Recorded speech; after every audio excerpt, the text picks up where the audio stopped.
So what has real estate got to do with the popular game Deal or No Deal? So I'm going to talk today a little bit about how probability versus chance is such an important thing in real estate. So firstly, let's talk about Deal or No Deal. It's been around for many, many decades, a very popular show. But at the end of the day, it's just a game of chance to an extent. So the first 80% of the game, it's all about a chance. You pick a case, and you can't really take the deal. It's just kind of part of the game. They have conversations, and it's just the entertainment side of things. But where it gets serious is when it gets down to the last 6 cases or so, where it actually becomes a real game of probability. And are you better to take the offer that the banker gives you, or are you better to run the game through to the end and see if you can get, if your case is holding a higher result to what the banker is holding? So let's now put this in real estate terms. Let's just say that each of these numbers represents a buyer coming through your property when you're selling in the lead up to an auction or a private campaign. But for the sake of this video, I'm gonna focus on auctions. So let's just say we have these 26 buyers come through, and initially the property is quoted from say $900,000 to $990,000, but realistically the property is worth closer to 1.1. So this is kind of what's happening in a lot of markets at the moment. Call it underquoting, call it what you will, it doesn't matter. Let's just say, for this example, this is how we're going to play the game. So firstly, you can have a whole lot of these blue buyers come through. So they're the low buyers, the ones that we actually don't really want to buy the property. They can't afford it. They're in the range advertised 9 to 990. So they're going to get weeded out pretty quickly, and they may not realize they can't afford the property, but the agent will realize they can't afford the property. So let's just knock them out straight away. So we're sort of 1 or 2 weeks into the campaign, and we've had these people come through. They're not going to buy the property. That's fine. So as we move on, we get more and more through the thing. So in Deal or No Deal, this would be a fantastic result. It's impossible, pretty much. There would be a 1 in X amount of million chance this could happen. But if you could luckily knock out these cases, you'd be in a really good position. But from a real estate point of view, it should be easy to get to this point. The agent should do their job to understand, hey, here's our key, say, 13 or so in this case, buyers, that as we get closer, we're going to whittle them down to the top, maybe 5 or 6. And then even, we want to know who the 1 is if possible. That's not always possible. We definitely want to know who the top 3 are. So as the game is played, I'm going to randomize this a bit more now. Let's just kind of, knock out a few. We don't want to knock out the highest. We're going to keep the highest there. So we'll knock that one out. 1, 2, 3, 4, 5, 6. Perfect. So there's 6 left at this point in time. So in Deal or No Deal, this is where it becomes a game. It switches to an extent from chance to probability. So at this point, there are 6 cases remaining. One of these cases, the contestant is holding, and if they play the game through, that is the figure they win. However, the banker, as we go along, will be tempting them to take not necessarily a lower amount to what is possible. So in this case, the $200,000 is possible. So the banker, and because there's quite some high ones here, may tempt them with an offer of, let's call it $30,000, just for the sake of the exercise. That means you've got 3 that are higher than $30,000 and 3 that are lower. So in this case, as a contestant, you might go, you know what, I've got 3 left that are higher than that amount. Let's play on. Let's see what we can do to get a better result. So as we go into, I suppose, the auction week a bit more, there's 2 types of agents.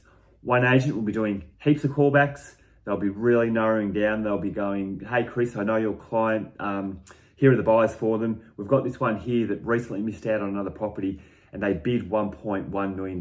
That's kind of what we're trying to achieve for this property. So we know that price is very achievable now.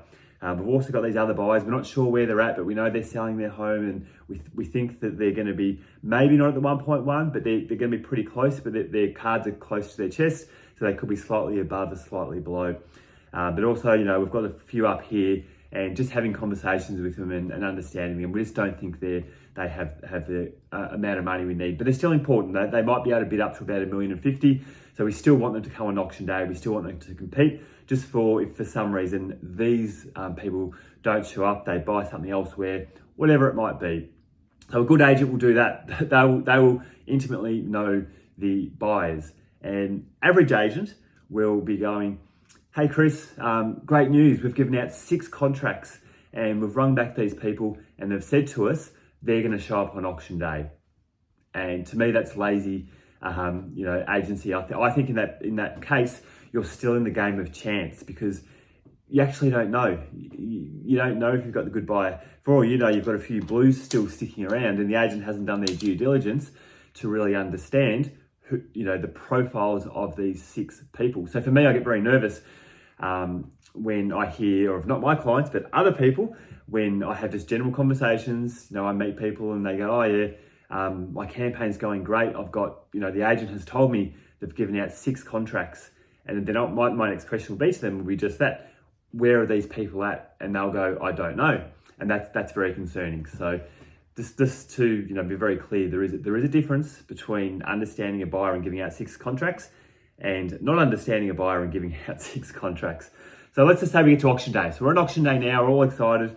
Again, one way this will play out will be a game of chance, where the agent will come in, you want $1.1 million, but they will say to you, hey, we've advertised this from 9 to 9.90. Look, how about we set the reserve at about $1,030,000? So we're above the range, people are within striking distance, and once it's on the market, once it's at $1,030,000, and I go, we're here for keep, the keys are yours. The crowd, the excitement will build, and we're going to get a great result because the momentum, people will get emotional, etc., etc. That is very, very common for an agent to communicate that to their clients on auction day or the lead up to auction day. And look, how often do you sell a home? Very, very rarely, if ever.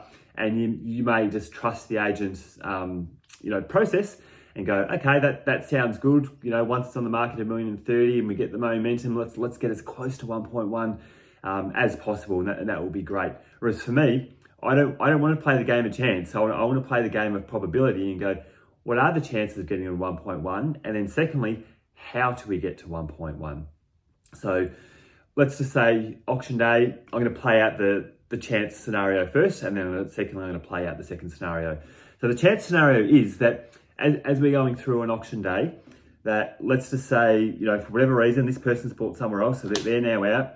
And same with this person here. So we've got four bidders on the day. So I'd be quite nervous in this game of chance, because this is how it's going to play out. There's bidding happening. So 980, 990, $1 million. So these people, they're on the cusp. They're just they knew that it probably would be above the range, but so this person's at $1 million. This person comes in, they're $1,010,000, and they're like, oh, sorry, can't afford it, so they're gone. Then it comes to the next person, they keep bidding, and this one comes in, or this one, doesn't really matter who, they're bidding against them. We get up to $1,020,000. This person goes $1,030,000, great, but they're out, but it's on the market, so $1,030,000. This one comes in, so we're down to 2 now, $1,030,000, $1,040,000, $1,050,000. This person's like, oh, my budget was $1,050,000. All right, let's just go a little bit above the budget. $1,052,000. This one's $1,054,000, $1,056,000. I'm already $6,000 above my budget now. Look, I'm gonna have to pull out. Bang, they're out. Property sells for $1,056,000. Remembering, we announced it on the market at $1,030,000. So legally, bang, it is sold. So that's the game of chance. Money, in my opinion, has been left on the table because this person was prepared to pay that $1.1 million. So how do we get there? That's the thing. As I said, it's not just understanding that that's what people had to spend. It's going, okay, here's the gap. I call this person an outlier. They're the ones that really wanted it. They were my key buyer. How do we get there? So the next step is, how do we get there? So let's just put them back in the game. I think that might be the right person. I'm not sure. It doesn't really matter. But I would be saying to my vendor, hey, there's a bit of a gap, we believe, between, because we've done our due diligence, we think they're about $1,050,000. This person, they missed out on auction for $1.1 million. We know they have the money. As long as they say value in your home at that level, we should be able to extract that number. So on auction day, we don't set the reserve at $1,030,000. That's too risky because then it's on the market and then you're obliged to sell. We set the reserve at 1.1 or maybe even higher. I'm not going to go into that now, but let's just say for the sake of this video, we set it at $1.1 million. Actually, no, let's do it. Let's set it at $1,020,000, 1.12. So we set the reserve at $1.12 million. So again, it plays out before, it gets up to that $1,056,000. So that person's already out. These two are left, 1,056,000. This person goes, no, look, I'm out, I'm done. Agent goes, oh, we're not quite on the market yet. Any other bidders? Final chances. He checks with everyone, or she checks with everyone.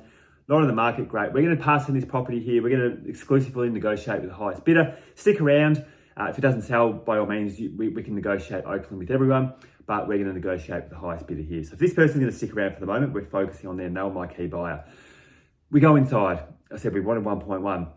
And so the first thing we do is reveal to the buyer, hey, the reserve's $1.12 million. You know, there's a gap here of about $60,000. The vendors, you know, what can you do? If you put $1.12 million right now, no negotiation outside, the property is yours. We can sign off right now. The buyer goes, no, I want to negotiate. So they risk, you know, losing in that sense. But there's a bit of back and forth. And for the sake of this video, for the sake of the exercise, let's just say that the property, we go halfway. Like a good agent will negotiate probably more than that. But let's call it halfway, $1,090,000. And we sign off on the contract, it's done. We wanted 1.1, we're 10 grand short, and we could have got more, but that's okay.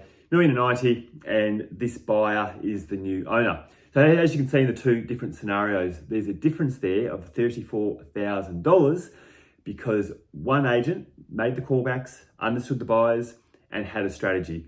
The other agent went, let's just get this sold on auction day and let's leave it to chance. So I hope that's been of interest to you, this bit of analogy on deal or no deal, and you know that's how it plays out every weekend in real estate. So I see many properties underselling because they don't understand this concept, and you know they're playing a game show rather than playing the real game of life money. Hope that's been of use. Chris Bellatini signing out. Bye for now.